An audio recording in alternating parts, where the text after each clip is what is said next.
नमस्कार दोस्तों, हमारे चैनल एलबीएस एजुकेशन में आपका बहुत बहुत स्वागत है। जैसा कि आप सभी को पता है कि हम लोग इतिहास की श्रृंखला को लेकर के चल रहे थे और इससे पहले हमने अरब आक्रमण को पढ़ लिया था मध्यकालीन इतिहास में। और आज हम बात करेंगे तुर्क आक्रमण की। किसकी बात करेंगे? तुर्क आक्रमण की। तो तुर्क आक्रमण में दो व्यक्ति फेमस हुए। जो सर्वप्रथम था वो था महमूद गजनवी, और इसके बाद में जो आक्रमण फेमस हुआ वो था मोहम्मद गौरी का आक्रमण। जो महमूद गजनवी है, ये आता है, भारत पर आक्रमण करता है, यहाँ से धन इत्यादि लूटता है और वापस चला जाता है। भारत में अपनी सत्ता नहीं स्थापित करता, ना ही सत्ता स्थापित करने के उद्देश्य से ये आक्रमण करता है। इसके आक्रमण के सिर्फ दो उद्देश्य रहते हैं। जो पहला उद्देश्य होता है वो होता है कि भारत से धन लूटना, और जो दूसरा उद्देश्य होता है वो ये होता है कि इस्लाम धर्म का प्रचार प्रसार करना। लेकिन मोहम्मद गौरी किस लिए आता है? वो आएगा, आक्रमण करेगा, धन भी लूटेगा और यहाँ पर अपना शासन भी स्थापित करेगा, साथ ही इस्लाम धर्म का प्रचार प्रसार भी करेगा। तो सर्वप्रथम हम बात करें मध्यकालीन इतिहास की। किसकी बात कर रहे हैं? मध्यकालीन इतिहास। हम लोग जो बात कर रहे हैं वो किसकी कर रहे हैं? मध्यकालीन इतिहास। और मध्यकालीन इतिहास में हम लोग पढ़ेंगे आज तुर्क आक्रमण। किसकी बात करेंगे? तुर्क आक्रमण की बात करेंगे। ठीक। अब ये तुर्क आक्रमण है क्या? ये तुर्क लोगों ने आक्रमण किया था। ये तुर्क कौन थे? अफगानिस्तान के आसपास के क्षेत्र के लोग।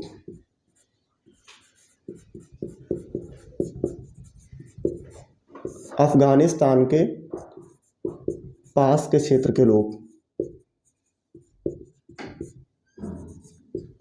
जो अफगानिस्तान के पास के क्षेत्र के लोग थे, इन्हीं को हम लोग किस नाम से जानते हैं? तुर्क नाम से जानते हैं, और इन्हीं को तुर्क कहा जाता है। और जब ये लोग आते हैं, भारत पर आक्रमण करते हैं, तो इन्हीं के आक्रमणों को हम लोग तुर्क आक्रमण कहते हैं।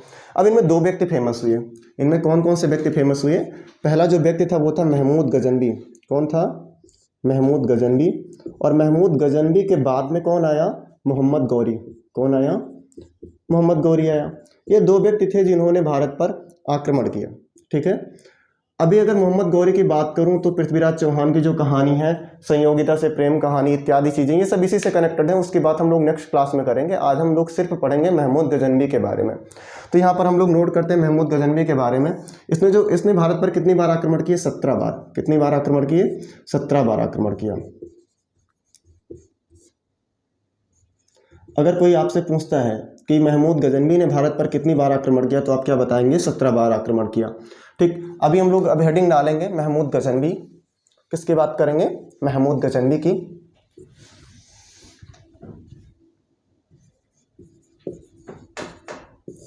महमूद गजनवी। सर्वप्रथम बात करेंगे, ये शासक कहाँ का था? ये जो शासक था वो था गजनी का। ये कहाँ का शासक था? गजनी का शासक था। ये गजनी क्या है? ये एक स्थान है अफगानिस्तान के पास का क्षेत्र। जिसकी मैं बात कर रहा था, जिन लोगों को तुर्क कहा गया वो यहीं के थे। अफगानिस्तान के पास का क्षेत्र था।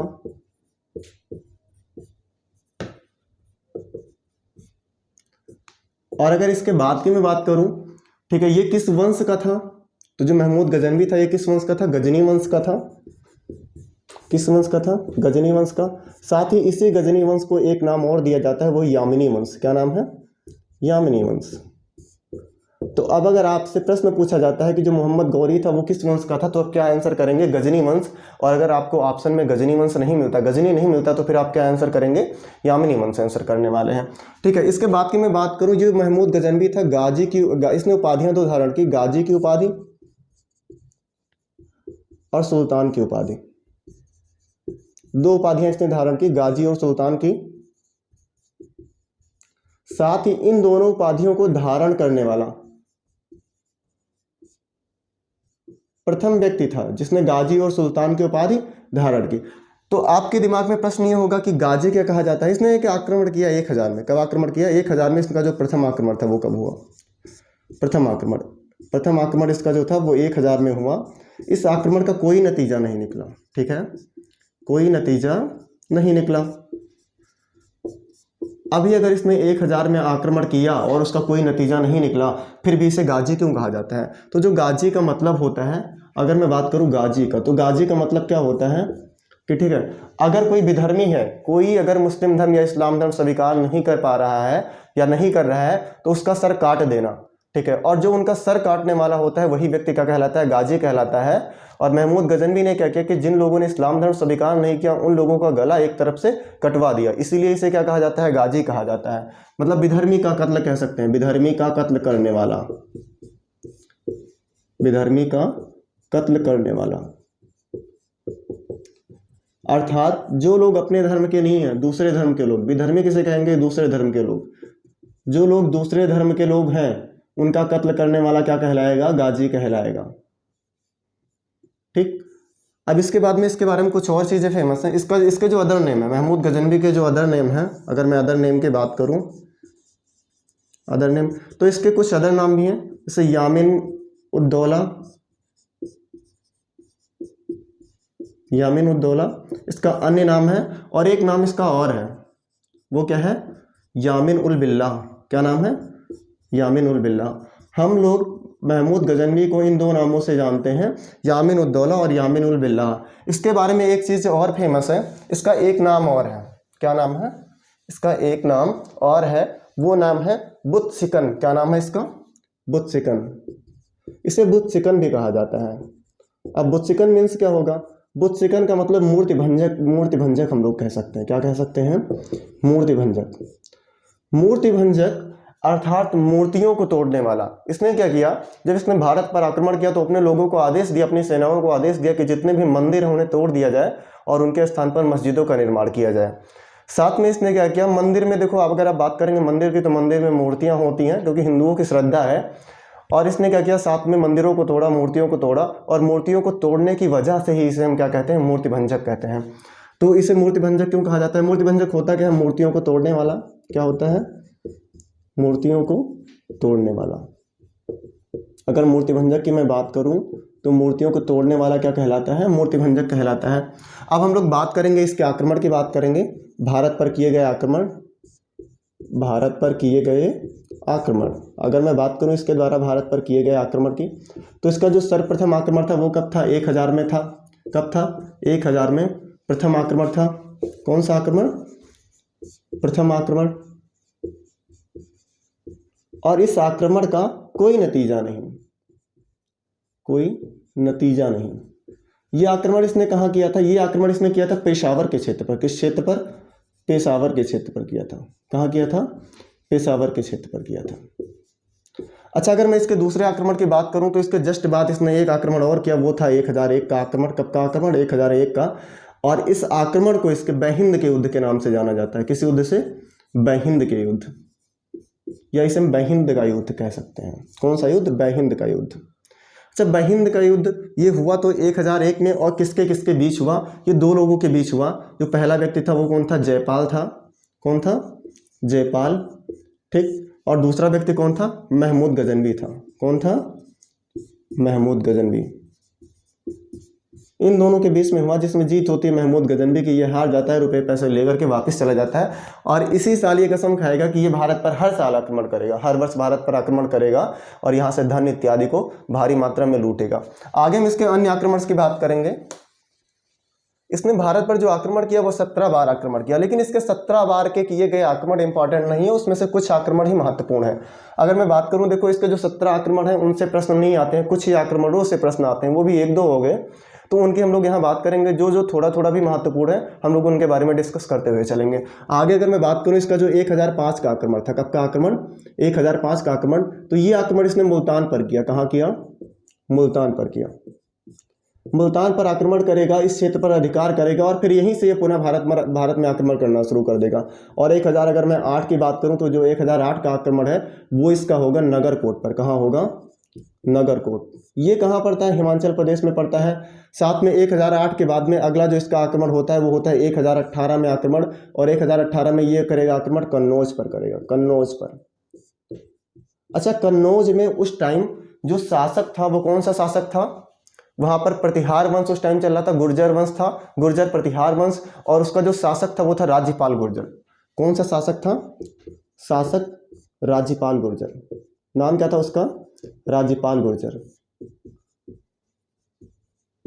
ये क्या था? गुर्जर वंश का शासक था। किस वंश का? गुर्जर वंश का शासक था। यहीं पर यह आक्रमण करेगा, भारी मात्रा में धन इत्यादि लेकर के जाएगा। और 1018 के बाद में, 1018 के बाद में ये एक अभियान भी करेगा, जिस अभियान को हम लोग कालिंजर अभियान के नाम से जानते हैं। किस अभियान के नाम से जानते हैं? कालिंजर का अभियान।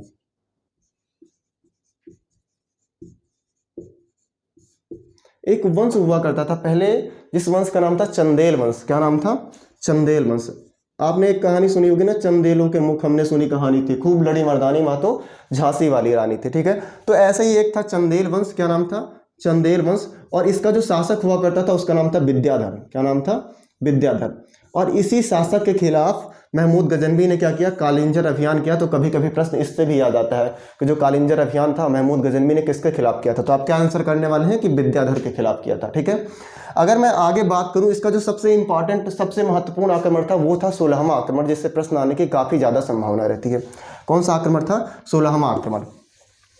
तो अगर मैं इसके बात करूं 16वें आक्रमण की, तो वो इसने कब किया, 16वां आक्रमण वो इसने किया 1025 में। कब किया, 1025 में। और ये उसका यही आक्रमण था जिसे हम लोग सोमनाथ मंदिर के आक्रमण के बारे में नाम से जानते हैं। इस आक्रमण को हम लोग क्या कहते हैं, सोमनाथ मंदिर का आक्रमण।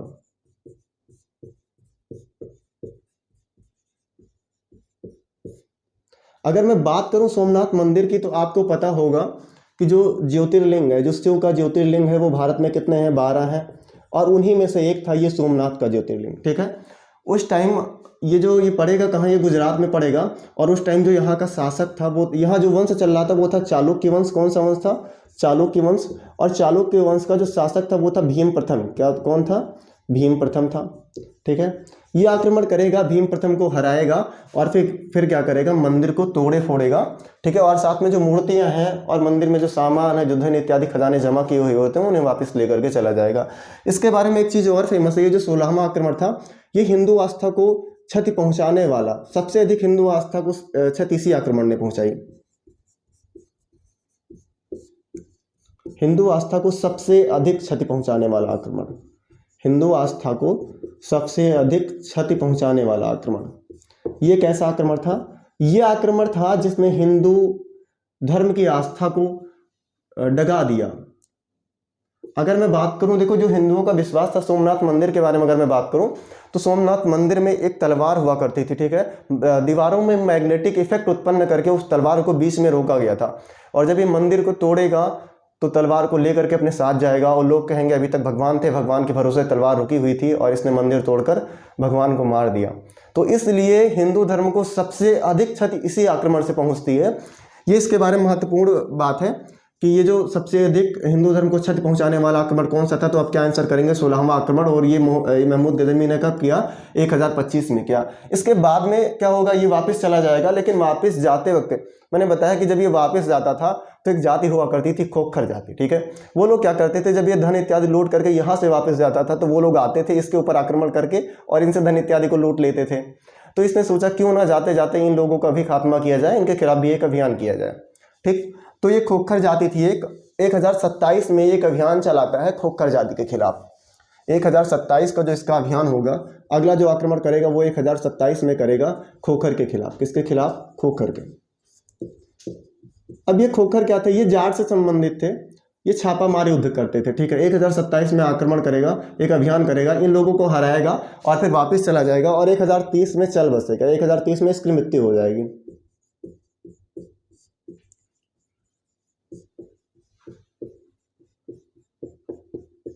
इसकी मृत्यु उतनी इंपॉर्टेंट नहीं है, ना इसकी मृत्यु से प्रश्न पूछे जाते हैं, लेकिन आपको जानना चाहिए कि 998 में गद्दी पर बैठा, 1000 से आक्रमण करना शुरू किया और 1000 से लेकर के 1027 तक इसने भारत पर 17 बार आक्रमण किए। 17 बार आया, आक्रमण किया और भारत को लूटा, ठीक। 1030 में इसकी मृत्यु हो जाती है। अभी होता क्या है, देखो अब ये इसके बारे में इंपॉर्टेंट चीज़ें थी, जिन चीज़ों को हम लोगों ने पढ़ लिया। कुछ चीज़ें और महत्वपूर्ण हैं, उनके बारे में हम पढ़ेंगे। जैसे इसके जो समकालीन कवि थे, इसके जो समकालीन लेखक थे, इतिहासकार थे, उनके बारे में थोड़ा जानकारी लेंगे। कि अगर मैं बात करूं समकालीन इतिहासकार की, किसकी बात करूं, समकालीन इतिहासकार,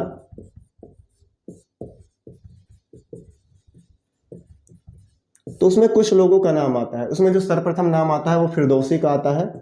किसका नाम आता है, फिरदौसी का नाम आता है, ठीक। इसे हम लोग पूर्व का होमर भी कहते हैं, पूर्व का होमर। अब इसे पूर्व का होमर क्यों कहा जाता है, ये होमर क्या है, ये होमर शब्द को लेकर के आपके दिमाग में कंफ्यूजन चल रही होगी। तो एक व्यक्ति हुआ करता था सिकंदर, आपको पता है ना कि दुनिया जीतने के उद्देश्य से वो चला था, और जो सिकंदर का गुरु था वो अरस्तु था। अरस्तु ने सिकंदर से कहा था कि अगर तुम्हें दुनिया जीतनी है तो तुम्हें इलियट की होमर पढ़नी चाहिए। इलियट एक इतिहासकार था जिसने किताब लिखी होमर, और ये होमर सिकंदर की फेवरेट पुस्तक हुआ करती थी।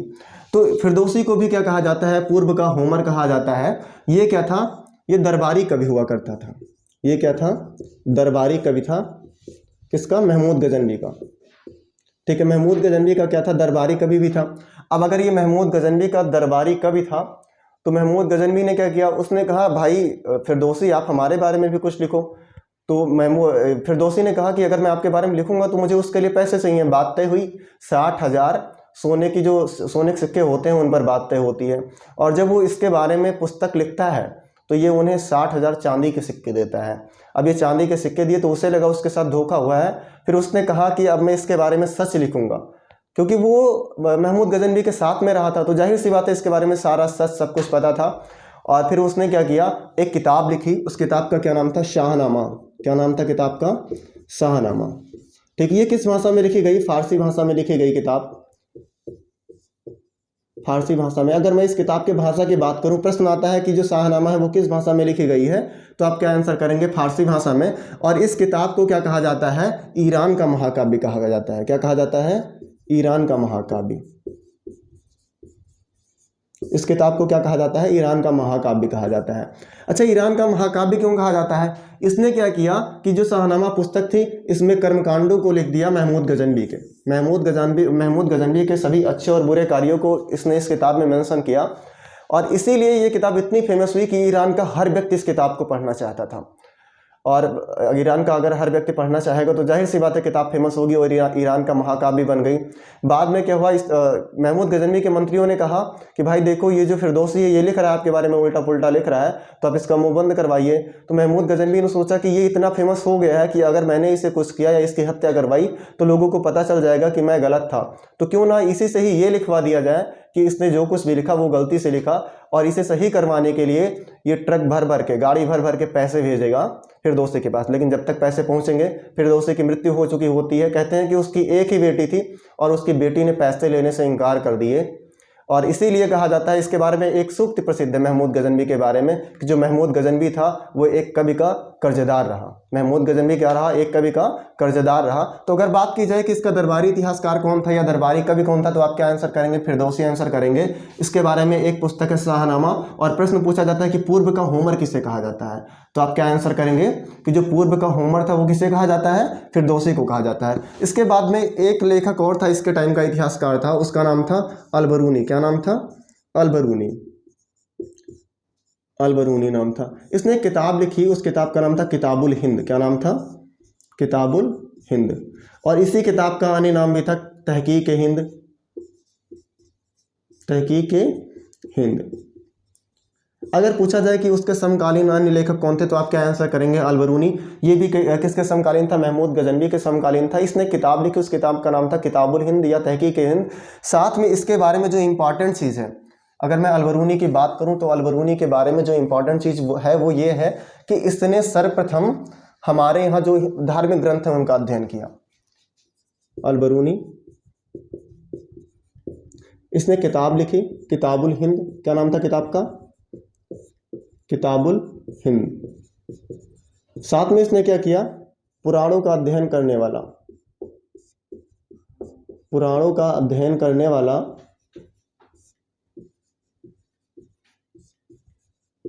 प्रथम मुस्लिम इतिहासकार। इसने क्या किया, पुराणों का अध्ययन किया और उनका अनुवाद भी किया फारसी भाषा में। साथ में इसने किताब लिखी जिसका नाम था किताबुल हिंद, और इसी का अदर नेम भी था, अदर नेम तहकीक हिंद। क्या नाम था, तहकीक ये हिंद। इसी के टाइम पे दो व्यक्ति और हुए, एक का नाम था बैहाकी, एक का नाम था बैहाकी। अब ये जो बैहाकी है ये भी किसके टाइम का था, ये भी महमूद गजनवी के टाइम का था। और इसके अलावा एक व्यक्ति और है, उसका नाम है उतबी। क्या नाम है, उतबी। ये जो उतबी था इसने एक किताब लिखी, उस किताब का नाम था किताबुल यामिनी, किताबुल यामिनी। साथ में बैहाकी ने भी एक किताब लिखी थी, उस किताब का नाम था तारीख सुबुक्तगीन। क्या नाम था किताब का, तारीख सुबुक्तगीन। इसने जो ये किताब लिखी इसमें इसने सुबुक्तगीन से लेकर के महमूद गजनवी तक के काल का वर्णन किया। तो आज की क्लास में हम लोगों ने पढ़ा महमूद गजनवी के बारे में कि उसने गद्दी कब धारण की, कैसे गद्दी धारण की, उसके बाद उसने भारत पर कितनी बार आक्रमण किए और किस बार कौन से क्षेत्र पर आक्रमण किया। जो जो चीज़ें महत्वपूर्ण थी उनके बारे में हमने चर्चा कर ली। साथ में हमने उसके 4 दरबारी इतिहासकारों को पढ़ा, जिसमें हमने फिरदौसी को पढ़ा जिसे हम पूर्व का होमर भी कहते हैं। साथ में हमने अलबरूनी को पढ़ा। अलबरूनी वो एक ऐसा व्यक्ति था जिसने सर्वप्रथम पुराणों का अध्ययन किया और उनका फारसी भाषा में अनुवाद भी किया। साथ में उतबी और बैहाकी को भी हम लोग पढ़ चुके हैं। कल का जो हमारा टॉपिक होगा वो होगा मोहम्मद गौरी। कल हम पढ़ेंगे मोहम्मद गौरी के बारे में कि उसने भारत पर कब आक्रमण किया, कैसे आक्रमण किया और क्यों आक्रमण किया, किसने उसको इनवाइट किया कि आकर के भारत पर आक्रमण करे। साथ में हम लोग पृथ्वीराज चौहान के बारे में भी डिस्कस करेंगे। उनकी जो प्रेम कहानी थी संयोगिता के साथ, क्या था उसका कॉन्सेप्ट, वो चीज़ें भी पढ़ेंगे। तो आज की क्लास को यहीं ख़त्म करते हैं। धन्यवाद।